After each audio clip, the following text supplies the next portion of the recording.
teman-teman, salam sejahtera untuk kita semua. Selamat jumpa pada mata kuliah menulis ilmiah yang diampu oleh Bapak Irwan Siagian MPD.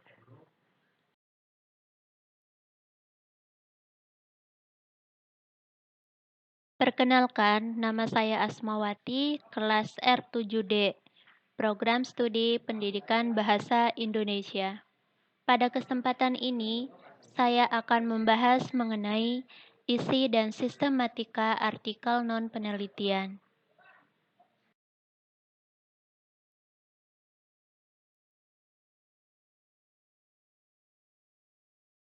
Sebelum lebih lanjut membahas mengenai artikel non-penelitian, saya akan menjelaskan pengertian artikel secara umum terlebih dahulu. Yang pertama, menurut Ryland E. Wolseley pada tahun 1969, halaman 439.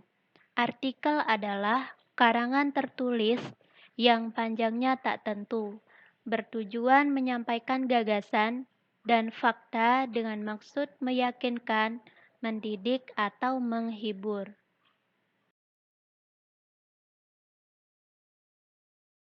Yang kedua, menurut Sumandiria pada tahun 2004, artikel merupakan sebuah tulisan lepas yang berisikan opini atau pendapat seseorang yang mengupas tuntas tentang sebuah masalah yang sifatnya aktual dan biasanya kontroversial dengan tujuan untuk mempengaruhi, memberitahu, meyakinkan, dan menghibur para pembaca.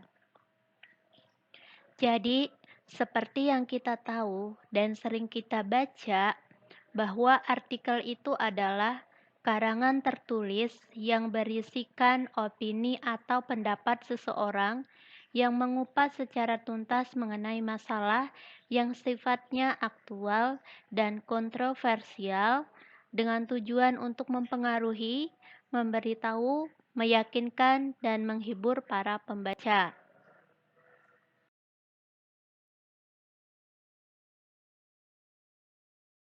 Nah, selanjutnya, apa sih yang dimaksud dengan artikel non-penelitian? Artikel non-penelitian adalah artikel yang mengacu kepada semua jenis artikel ilmiah yang bukan merupakan laporan hasil penelitian. Jika pada artikel hasil penelitian memerlukan sebuah penelitian terlebih dahulu, maka pada artikel non-penelitian tidak demikian. Artikel non-penelitian sering diistilahkan dengan artikel hasil pemikiran atas suatu permasalahan yang dituangkan dalam bentuk tulisan. Artikel non-penelitian memiliki banyak nama, di antaranya artikel tinjauan atau review artikel dan artikel hasil pemikiran konseptual. Disebut demikian karena artikel tinjauan berkaitan dengan tinjauan teoritikal yang cenderung berlandaskan pada argumentasi logikal. Itu menurut Kalijerny tahun 2010 pada halaman 62.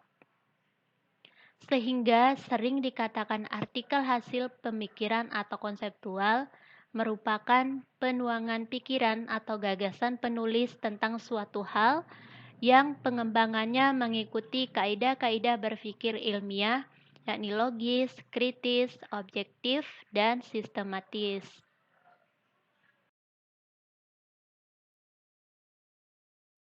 Lalu bagaimana dengan penulisan artikel non-penelitian?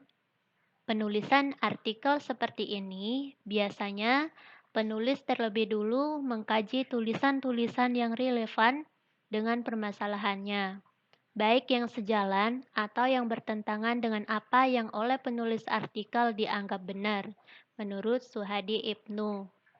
Menurut Noguchi, sebagaimana dikutip Kalijerny pada tahun 2010, fokus penulisan artikel tinjauan berisi sajian tentang pandangan sejarah dari bidang tertentu, mendeskripsikan pengetahuan mutakhir tentang bidang tertentu, mengusulkan sebuah model atau teori untuk menjelaskan data, atau mengundang perhatian terhadap isu-isu dalam sebuah bidang tertentu.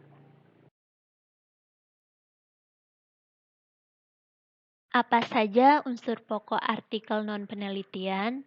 Menurut Wibowo pada tahun 2006 halaman 113, secara umum struktur artikel ilmiah hasil penelitian dan artikel ilmiah non-penelitian relatif sama.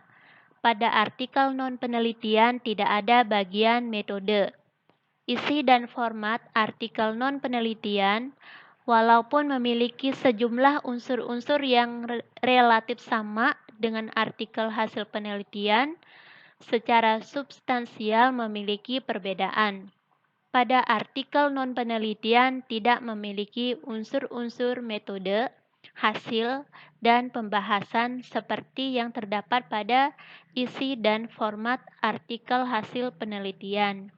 Sebaliknya, unsur-unsur tersebut diganti dengan bahasa utama atau bahasa inti berupa sub-sub judul yang disesuaikan dengan subtopik yang sedang dibicarakan atau argumentasi yang sedang dikembangkan oleh penulisnya.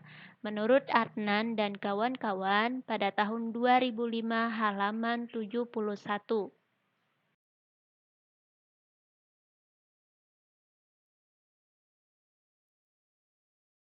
Selanjutnya, isi dan sistematika penulisan artikel non-penelitian. Yang pertama, judul.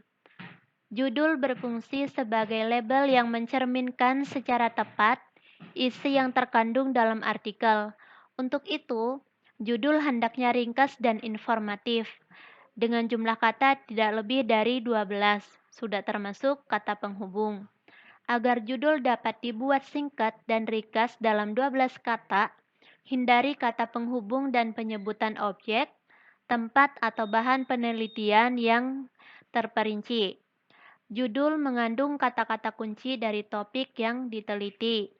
Hindari penggunaan singkatan, rumus, dan rujukan.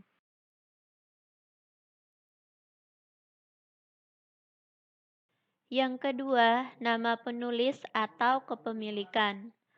Saat penulisan nama penulis, yang harus Anda ingat adalah tidak mencantumkan gelar yang Anda miliki.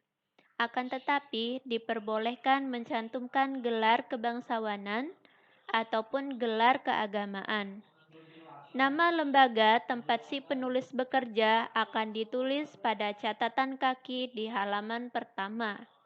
Jika yang menulis artikel 2 orang atau lebih, maka yang ditulis namanya hanya penulis pertama disertai dengan DKK.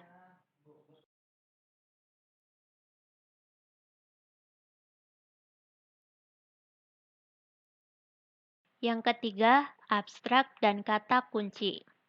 Untuk artikel non-penelitian, abstrak berisi artikel yang dituangkan secara padat, bukan komentar atau pengantar dari penyunting atau redaksi. Kemudian, kata kunci adalah kata pokok yang menggambarkan masalah yang dibahas dalam artikel atau istilah-istilah yang merupakan dasar pemikiran, gagasan dalam karangan asli berupa kata tunggal atau gabungan kata. Abstrak ditulis secara ringkas dan faktual. Abstrak ditulis dalam satu paragraf, ditulis dalam dua bahasa, bahasa Indonesia dan bahasa Inggris. Panjang abstrak berkisar antara 150 sampai 200 kata. Hindari perujukan dan penggunaan singkatan yang tidak umum. Kata kunci terdiri dari 3 sampai 5 kata dan atau kelompok kata. Ditulis sesuai urutan abjad, antara kata kunci dipisahkan oleh titik koma. Hindari banyak kata penghubung seperti dan, dengan, yang, dan lain-lain. Yang keempat, pendahuluan. Pendahuluan dalam artikel non-penelitian berisi uraian yang mengantarkan pembaca kepada topik utama yang akan dibahas. Oleh karena itu, isi bagian pendahuluan menguraikan hal-hal yang mampu menarik pembaca sehingga mereka tergiring untuk mendalami bagian selanjutnya. Selain itu, bagian pendahuluan hendaknya diakhiri dengan rumusan singkat 1 sampai 2 kalimat tentang hal-hal pokok yang akan dibahas.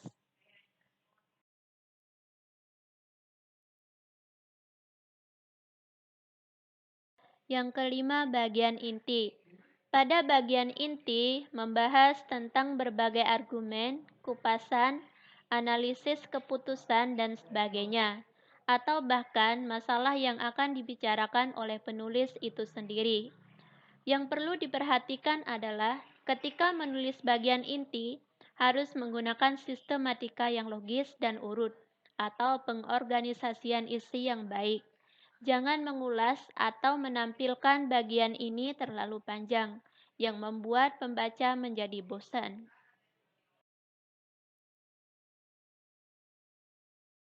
Yang keenam, bagian penutup.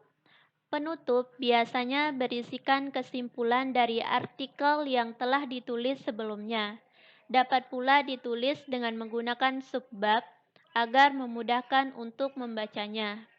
Selain kesimpulan, ada juga beberapa penulis yang menambahkan saran dalam artikelnya. Tentu, saran tersebut adalah sebuah pesan yang disampaikan penulis kepada pembaca maupun kepada objek yang telah ditulis.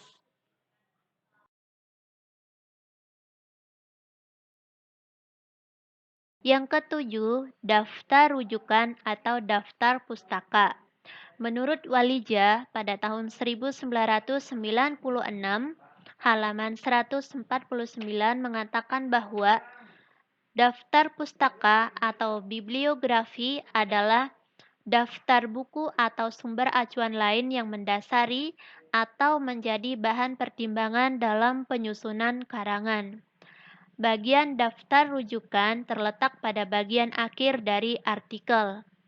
Yang ditulis dalam daftar pustaka adalah nama penulis yang karyanya Anda jadikan sumber, judul bukunya, kota terbitan buku, percetakan yang mencetak buku-buku tersebut, serta tahun terbit dan juga halaman. Beda lagi penulisannya jika yang Anda rujuk adalah jurnal, koran maupun sumber rujukan lainnya. Masing-masing memiliki tata cara penulisan tersendiri. Simpulan.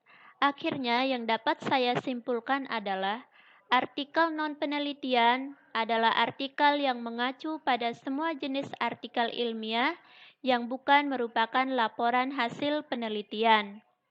Tidak memerlukan penelitian terlebih dahulu. Artikel non-penelitian sering diistilahkan dengan artikel hasil pemikiran atas suatu permasalahan yang dituangkan dalam bentuk tulisan. Yang termasuk artikel non-penelitian antara lain berupa artikel yang menelaah suatu teori, konsep, atau prinsip, mengembangkan suatu model, mendeskripsikan fakta atau fenomena tertentu, menilai suatu produk, dan masih banyak jenis lainnya. Unsur-unsur pokok yang harus ada dalam artikel non-penelitian yaitu judul, nama penulis, abstrak, dan kata kunci, pendahuluan, bagian inti, penutup, dan daftar rujukan.